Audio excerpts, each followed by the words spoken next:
Bismillahirrahmanirrahim. Assalamualaikum warahmatullahi wabarakatuh dan salam sejahtera. Jadi hari ini kita akan sambung kepada masih lagi di dalam bab 4. Ya, kita sambung bab parlimen dan demokrasi yang kita berhenti setengah pada hari itu. Jadi dalam kelas yang lepas saya sudah menerangkan berkaitan dengan parlimen dan demokrasi sedikit.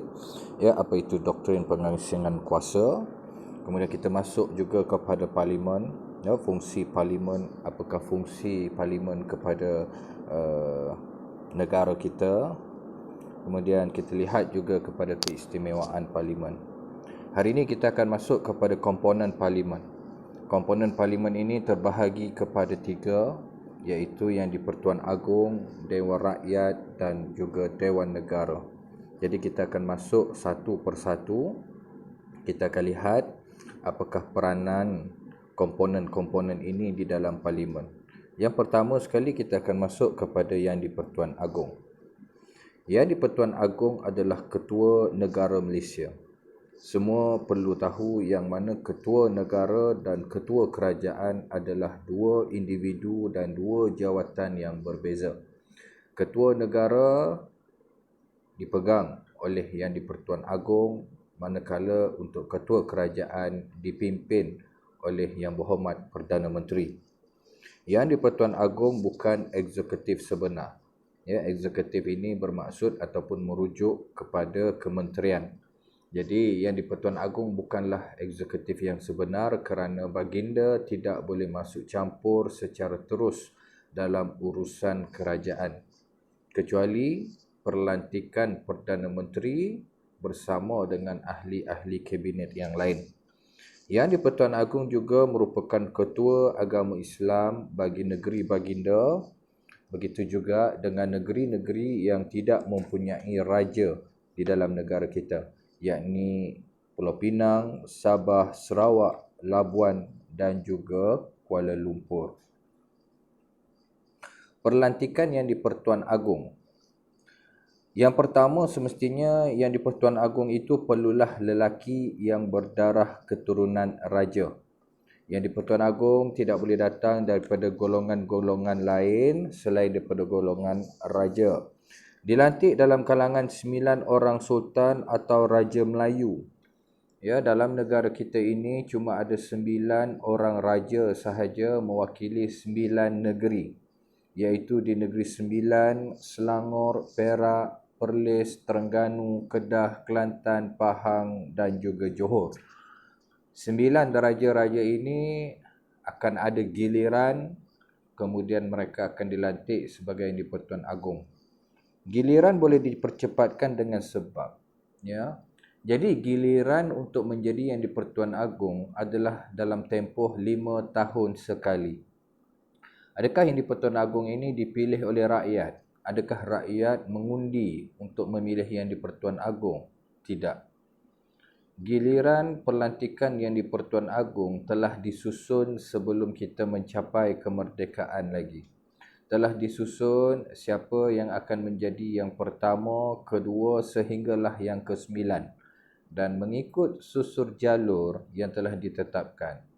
Yang pertama adalah Negeri Sembilan, yang kedua adalah Selangor, 3 Perlis, 4 Terengganu, 5 Kedah, 6 Kelantan, 7 Pahang, 8 Johor dan 9 adalah Perak. Hari ini kita lihat yang di-Pertuan Agong datangnya daripada negeri Pahang. Selepas Pahang sepatutnya adalah Johor dan kemudiannya adalah Perak. Jadi giliran ini boleh dipercepatkan dengan sebab yang pertama, mangkat. Jika seseorang yang di-Pertuan Agong itu mangkat ketika berkhidmat selaku yang di-Pertuan Agong, maka sultan seterusnya akan naik sebagai yang di-Pertuan Agong. Sebagai contoh, pada tahun 1999, yakni pusingan yang kedua. Pusingan pertama tu 1 hingga 9 dah habis, kembali kepada Negeri Sembilan yang ke-10 dan yang ke-11 adalah daripada Selangor. Tuanku Sultan Salahuddin Abdul Aziz Shah Al-Haj bin Ibni Al-Mahrum Sultan Hisamuddin Alam Shah Al-Haj. Baginda telah diperkenan untuk dijadikan sebagai di-Pertuan Agong pada 26 April 1999 dan baginda telah mangkat pada 21 November 2001. Baginda baru saja berkhidmat sebagai yang di-Pertuan Agong selama 2 tahun. Namun begitu, umur baginda tidak panjang dan baginda mangkat ketika mana baginda baru berkhidmat sebagai yang di-Pertuan Agong selama 2 tahun sahaja. Apabila baginda mangkat, adakah anaknya akan naik menjadi Sultan Selangor? Ya, anaknya akan naik menjadi Sultan Selangor yang baru. Namun demikian, anaknya tidak akan menggantikan posisi ayahandanya menjadi yang di-Pertuan Agong. Kerana telah ditetapkan apabila seseorang yang di-Pertuan Agong itu mangkat, maka perlu digantikan dengan yang di-Pertuan Agong yang baru daripada negeri yang lain mengikut susunan yang telah ditetapkan. Oleh itu, selepas kemangkatan Tuanku Sultan Salahuddin Abdul Aziz Shah Al-Haj pada 21 November 2011, maka digantikan dengan Tuanku Said Sirajuddin Ibni Al-Mahrum Tuanku Said Putra Jamalul Lail daripada negeri Perlis pada 13 Disember 2001 sehingga 12/12/2006. Jadi 5 tahun perkhidmatan baginda sebagai yang di-Pertuan Agong. Kemudian giliran negerinya tiba dan layak menolak jawatan yang di-Pertuan Agong. Apabila negerinya tiba, ya, yang di-Pertuan Agong dilantik, sepatutnya dilantik sebagai yang di-Pertuan Agong, sultan dilantik sebagai yang di-Pertuan Agong. Namun begitu baginda boleh menolak jawatan tersebut. Sebagai contoh, kalau kita lihat pada hari ini, jawatan yang di-Pertuan Agong dipegang oleh sultan daripada negeri Pahang dan timbalannya adalah daripada Johor. Sepatutnya, kerana selepas Pahang adalah Johor. Namun begitu, Sultan Johor telah menolak jawatan tersebut dan diserahkan kepada Sultan Perak untuk memegang jawatan sebagai timbalan yang di-Pertuan Agong. Jadi apabila tamat perkhidmatan Sultan Pahang sebagai yang di-Pertuan Agong, kita akan lihat sama ada Sultan Johor mahu memegang jawatan yang di-Pertuan Agong ataupun tidak. Dia bergantung kepada Sultan Johor. Kalau Sultan Johor tak nak, akan diserahkan kepada Sultan Perak, iaitu Sultan yang ke-9, dan kemudian akan dikembalikan semula kepada Negeri Sembilan. Perubahan giliran yang di-Pertuan Agong sama seperti tadi, seseorang raja ataupun sultan mangkat, kemudian sultan atau raja menolak jawatan di-Pertuan Agong, ataupun tidak layak kerana faktor usia atau masalah kesihatan dan sebab-sebab peribadi. Jika majlis raja-raja melihat yang di-Pertuan Agong ini tidak layak untuk memegang, seseorang sultan itu tidak layak memegang jawatan yang di-Pertuan Agong kerana faktor-faktor yang disebutkan tadi, maka jawatan ini akan diserahkan kepada sultan yang lain yang seterusnya yang dilihat benar-benar layak untuk menjawat jawatan yang di-Pertuan Agong. Ya, jika dilihat, ya, sultan ini faktor usianya sudah 80 lebih, 90 lebih, tidak boleh berfikir secara waras, ya, fizikalnya sudah tidak kuat dan lain-lain lagi, ya, ada masalah kesihatan, maka yang di-Pertuan Agong tidak boleh dilantik daripada sultan tersebut. Dia kena digantikan dengan sultan yang lain, sultan yang baru, yang lebih layak daripada baginda. Tugas-tugas yang di-Pertuan Agong. Tugas yang di-Pertuan Agong ini dibahagikan kepada 3. Yang pertama adalah berkuasa melantik, kemudian budi bicara dan juga tugas hakiki. Kita lihat kepada tugas-tugas yang di-Pertuan Agong berkuasa melantik.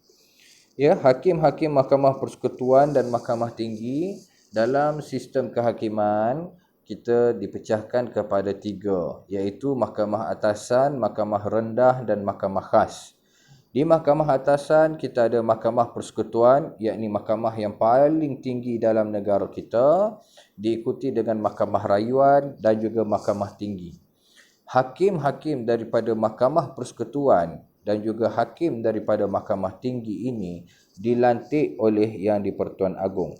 Begitu juga dengan pengurusi dan ahli-ahli Suruhanjaya Pilihan Raya. SPR, Suruhanjaya Pilihan Raya adalah badan bebas. SPR bukan bernaung di bawah kerajaan, kerana SPR ini adalah badan yang bebas dan juga adil. Dia kena bebas, tidak terikat dengan mana-mana pihak supaya ia bersikap adil ketika menjalankan tugas dalam pilihan raya. Jadi pengurusi dan ahlinya tidak ramai, iaitu sekitar 7 orang, dilantik oleh Yang di-Pertuan Agong. Peguam negara, leader dalam sistem kehakiman, juga dilantik oleh Yang di-Pertuan Agong, dan juga ahli-ahli Dewan Negara. Ahli-ahli Dewan Negara ini akan saya sentuh nanti di dalam bab 4 ini juga. Kemudian boleh bertindak mengikut budi bicara. Maksudnya di sini adalah Yang di-Pertuan Agong tidak mempunyai kuasa penuh. Yang di-Pertuan Agong mendengar nasihat daripada pihak yang lain sebelum Yang di-Pertuan Agong membuat satu-satu keputusan. Antaranya adalah melantik Perdana Menteri. Yang di-Pertuan Agong, dia perlu mendengar sokongan daripada ahli-ahli parlimen. Dia kena lihat ahli parlimen ini majoritinya menyokong siapa untuk dilantik sebagai Perdana Menteri. Agong tak boleh pilih kata saya tak suka Tan Sri Muhyiddin Yassin, saya tak suka Ismail Sabri, saya nak naikkan kembali Datuk Seri Najib Razak, ataupun saya nak naikkan Anwar Ibrahim. Tak boleh. Ya, Agong kena dengar suara majoriti di dalam parlimen, di dalam Dewan Rakyat. Kemudian nama yang disebutkan itu Agong perlu lantik. Kemudian menangguhkan pembubaran parlimen. Kenapa parlimen perlu dibubarkan dan apa maksud pembubaran parlimen? Sebelum pilihan raya umum diadakan, yakni dalam tempoh 4 atau 5 tahun sekali, parlimen perlu dibubarkan untuk memberi laluan kepada pilihan raya umum. Jika baginda melihat tiada keperluan untuk parlimen dibubarkan dalam tempoh yang singkat, maka baginda boleh menangguhkan pembubaran tersebut. Sebagai contoh, pada tahun 2018, Pakatan Harapan telah menang di dalam pilihan raya untuk pertama kalinya. Sebelum ini, Barisan Nasional memenangi pilihan raya umum sebanyak 13 kali. Kali ke-14, Barisan Nasional kalah kepada Pakatan Harapan. Malangnya, pentadbiran Pakatan Harapan hanya bertahan selama 22 bulan sahaja selepas ada ahli parlimen daripada Pakatan Harapan tinggalkan Pakatan Harapan. Atas sebab itu, ahli parlimen yang meninggalkan Pakatan Harapan ini, mereka ingin bergabung dengan parti pembangkang, yakni PAS, UMNO dan lain-lain lagi untuk membentuk satu kerajaan yang baru. UMNO pada awalnya tidak bersetuju. UMNO mencadangkan supaya parlimen dibubarkan dan kita laksanakan pilihan raya umum biar rakyat yang memilih siapa pentadbir baru yang menerajui negara kita. Pada ketika itu kita baru sahaja 22 bulan. Ya, baru 22 bulan menghadapi pilihan raya umum ke-14 pada tahun 2018. Jadi Yang di-Pertuan Agong boleh membubarkan parlimen untuk melantik untuk dilakukan pilihan raya umum yang baru dan melantik ahli parlimen yang baru, kerajaan yang baru. Namun baginda menolak cadangan tersebut kerana pertama, tempoh pilihan raya yang baru dilaksanakan dalam tempoh 22 bulan, dan yang kedua adalah kerana pandemik COVID-19.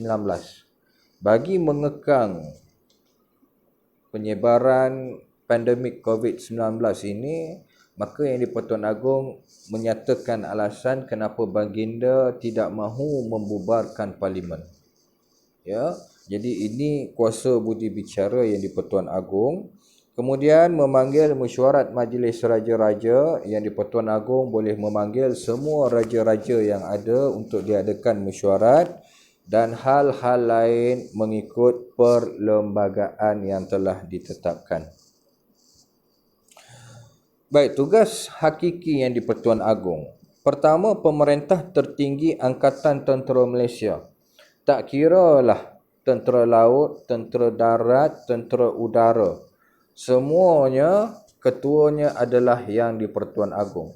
Bukankah Menteri Pertahanan kita ada? Ya, Menteri Pertahanan adalah menteri, tetapi beliau bukanlah ketua sebenar kepada Angkatan Tentera Malaysia. Yang boleh memberi arahan kepada tentera untuk menyerang, yang boleh bagi arahan kepada tentera untuk menyelamatkan sesiapa ataupun negara kita hanyalah yang di-Pertuan Agong. Selain daripada yang di-Pertuan Agong tidak ada. Dan mengikut hierarki, yang paling atas adalah yang di-Pertuan Agong, di bawahnya adalah Panglima, yang ketiga barulah Menteri. Jadi Menteri inilah sebenarnya bukan ketua sebenar, tetapi lebih kepada pengurusan tentera, menyediakan tempat tinggal, perkakas-perkakas, peralatan, ya, kebajikan dan lain-lain lagi. Itu tugas Menteri Pertahanan. Ketua Agama Islam bagi negeri baginda sendiri dan negeri-negeri yang tidak mempunyai sultan ataupun raja berkuasa mengampun kesalahan di mahkamah tentera, mahkamah syariah dan lain-lain mahkamah. Jadi ini satu kuasa yang diberikan kepada yang di-Pertuan Agong.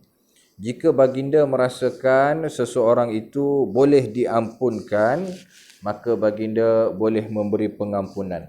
Sebagai contoh, pada tahun 2018, ketika bulan Mei 2018, yang di-Pertuan Agong pada ketika itu adalah daripada Kelantan.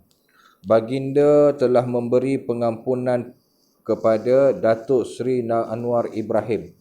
Yang mana Datuk Seri Anwar Ibrahim sepatutnya dibebaskan pada Julai 2018, tetapi diawalkan kepada Mei 2018. Ya, dan bukan sahaja pengampunan, malahan diberikan pengampunan penuh. Apa maksud pengampunan penuh? Pengampunan penuh adalah beliau dibebaskan dan segala kesalahan rekodnya dipadamkan. Ini kuasa yang diberikan kepada yang di-Pertuan Agong. Kemudian membuat ucapan semasa pembukaan parlimen, ya, sila duduk jangan lari. Ya, ini kata-kata yang dibuat oleh yang di-Pertuan Agong pada tahun 2018. Ya, Sultan Kelantan di dalam parlimen. Selepas saja pilihan raya umum 2018, pembukaan parlimen, maka ucapan pembukaan akan disampaikan oleh yang di-Pertuan Agong sebelum parlimen bersidang. Dibantu oleh kabinet atau jemaah menteri, ya, jika ada apa-apa perkara berkenaan dengan negara, yang di-Pertuan Agong boleh memanggil menteri, jemaah menteri untuk menghadap beliau untuk bertanyakan status, situasi, pendapat, cadangan dan lain-lain lagi. Ya, kalau kita lihat sebelum kerajaan ini ditubuhkan, kerajaan baru ini ditubuhkan, yang di-Pertuan Agong telah memanggil, ketika Tan Sri Muhyiddin Yassin letak jawatan, yang di-Pertuan Agong telah memanggil Ketua Pengarah Kesihatan untuk mendapatkan penjelasan status vaksinasi pandemik COVID-19 dalam negara kita. Adakah sesuai pilihan raya diadakan ketika ini ataupun tidak? Dan selepas mendengar nasihat, maka baginda mengatakan tidak perlu diadakan pilihan raya kerana kita masih lagi, ya, berlawan dengan pandemik COVID-19 pada ketika itu. Dan juga mengisytiharkan darurat. Ya, satu-satunya individu yang boleh mengisytiharkan darurat adalah yang di-Pertuan Agong sahaja. Perdana Menteri tak ada kuasa nak isytiharkan yang mengisytiharkan darurat, hanya yang di-Pertuan Agong. Jadi sekatan ke atas yang di-Pertuan Agong. Apa sekatan-sekatan ke atas yang di-Pertuan Agong? Pertama, tidak boleh memegang jawatan bergaji, ya. Yang di-Pertuan Agong tidak boleh memegang jawatan bergaji, ya. Apabila memegang jawatan di Pertuan Agong, yang di-Pertuan Agong tidak boleh bekerja dengan pihak-pihak yang lain. Tidak boleh dengan giatnya terlibat dalam perniagaan. Nama baginda tidak boleh digunakan, tapi nama kerabat, isterinya, anak-anaknya boleh, tidak ada masalah. Ini yang sering berlaku. Tidak boleh menerima sebarang gaji daripada negerinya, ya, ketika Sultan Pahang menjadi Sultan Pahang lah, ya, menjaga negerinya. Sultan Pahang mendapat allowance daripada kerajaan negeri Pahang. Tetapi apabila baginda diangkat menjadi Yang di-Pertuan Agong, baginda tidak layak untuk mendapat allowance daripada kerajaan negeri Pahang, kerana allowance tersebut perlu diberikan kepada pemangku Sultan Pahang, yakni anak kepada Sultan Pahang. Jadinya Sultan Pahang ni jadi di-Pertuan Agong ni tak dapat apa-apa allowance ke? Ada. Dia dapat allowance daripada kerajaan Malaysia. Ya. Tidak boleh meninggalkan negara selama 15 hari tanpa persetujuan Majlis Raja-Raja. Jika urusan rasmi kerajaan, tidak ada masalah. Sebagai contoh, persidangan Raja-Raja Dunia di London selama 3 minggu. Itu tak ada masalah. Tapi kalau raja nak bercuti, yang di-Pertuan Agong nak bercuti, ya, bukan raja, yang di-Pertuan Agong nak bercuti, katakan sampai 16 hari, maka dia kena mendapat persetujuan daripada Majlis Raja-Raja terlebih dahulu. Kalau Majlis Raja-Raja tak bersetuju, maka tak bolehlah baginda untuk pergi bercuti. Dan tidak boleh menjalankan tugas negeri kecuali sebagai ketua agama Islam. Ini jelas. Kenapa dia tak boleh? Sultan Pahang dia tak boleh menjalankan tugas negeri kerana dia adalah ketua negara. Dia kena bersikap adil kepada semua negeri. Kalau dia nak jaga juga negeri Pahang, apa kata negeri-negeri yang lain? Itu tidak patut berlaku. Keistimewaan yang di-Pertuan Agong, ketua utama negara yang mengambil keutamaan semua orang dalam persekutuan, tidak boleh didakwa di mana-mana mahkamah kerana perbicaraan ke atas baginda jika melakukan kesalahan hendaklah dijalankan di mahkamah khas raja dan bukannya di mahkamah sivil. Ini kita akan sentuh di dalam bab 7. Ya, dan mempunyai imuniti di sisi undang-undang.